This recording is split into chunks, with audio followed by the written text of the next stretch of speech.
传统庙会你逛过吧？但是线下的赛博庙会你逛过吗？外滩大会我又来了，据说今年比去年还要热闹。走，打卡去。刚进门，这支援机器人就敲鼓炫技，手速稳得像早市里的炸油条的师傅。关键是还附赠一个机器狗的表演，后空翻译一下来，这赛博庙会的氛围就有了。逛个庙会顺便按个摩是什么感觉？中科深谷的按摩理疗机器人，那简直专业按摩师附体。现在它就一只手啊，如果它有2只手，2个机器人同时伺候你的话。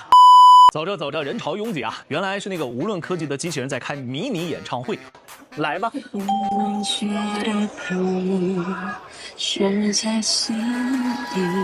哎呀，逛累了想歇会儿，魔童机器人直接化身调酒大师登场。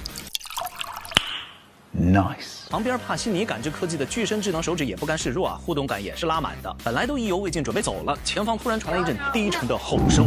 哎，别怕，这是全球首款可双足行走智能仿生恐龙，它就是过来想跟人类互动互动。哎，什么？饿了？怎么办呢？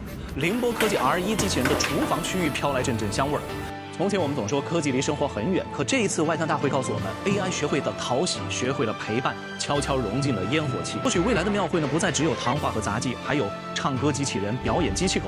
而我们期待的未来生活呢，也不是遥不可及的想象，就是这样一场场赛博庙会里，一点点变成触手可及的现实。这样的科技狂欢，真希望每年都能多来几场。